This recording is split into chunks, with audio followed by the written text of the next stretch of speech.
Welcome to அம்மாஸ் kitchen vlog. இன்றைக்கி என்ன பார்க்க போகிறோன்னா தூதுவளை ரசம் எப்படி வைக்கிறதுன்னு பார்க்கலாம். வாங்க வீடியோக்குள்ளே போகலாம். எங்கள் வீட்டிலையே தூதுவளை செடி இருக்குது, வாங்க கட் பண்ணிக்கலாம். அதில் முள்ளுலாம் இருக்கும், அதெல்லாம் பார்த்து தான் க்ளீன் பண்ணணும்.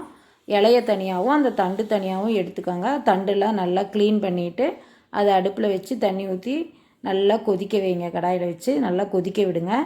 அதுக்குள்ளே புளியை ஊற வச்சு அது ரசத்துக்கு தேவையானதெல்லாம் எடுத்துக்கலாம். ஜீரகம், மிளகு, கொத்தமல்லி, வரமிளகா, சின்ன வெங்காயம், கருவேப்பிலை, பூண்டு ஒரு 5-6 பல் பூண்டு அதெல்லாம் எடுத்து மிக்சியில் போட்டு கொஞ்சம் கொரன்னு அரைச்சிக்கோங்க. அதுக்குள்ளேயே தூதுவளை இலையும் க்ளீன் பண்ணி அதுலேயே போட்டு கொரன்னு அரைச்சி தனியாக எடுத்து வச்சுக்கோங்க.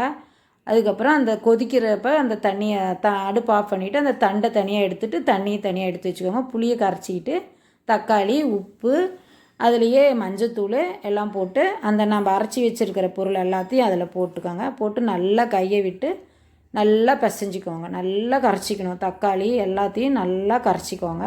நல்லா கரைக்கிற அளவுக்கு தான் நல்லாயிருக்கும். அந்த ரசம்லாம் அதில் இறங்கணும்.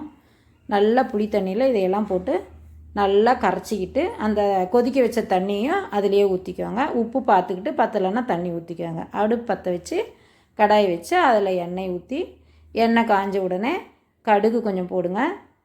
அதுக்கப்புறம் நம்ம சின்ன வெங்காயமும் 2-3 பூண்டும் நல்லா நசுக்கிக்கோங்க. கல்லில் நசுக்கி அதையும் எண்ணெயிலே போட்டு கருவேப்பிலை கொஞ்சம் போட்டு நல்லா கலந்து விடுங்க. கலந்து விட்ட அப்புறம் அந்த எண்ணெயிலே கொஞ்சம் பெருங்காயத்தூள் போடுங்க. பெருங்காயம் போட்ட உடனே ரச தண்ணி எடுத்து அதில் ஊற்றிடுங்க.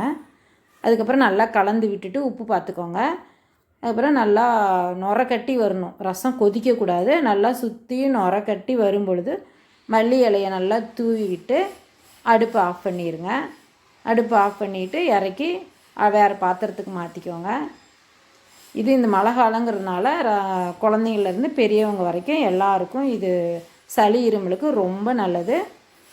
உங்கள் வீட்டில் செஞ்சு பாருங்கள். நல்லா இருந்தால் லைக் பண்ணுங்கள், ஷேர் பண்ணுங்கள், கமெண்ட் பண்ணுங்கள். தேங்க்யூ. சப்ஸ்கிரைப் பண்ணுங்கள்.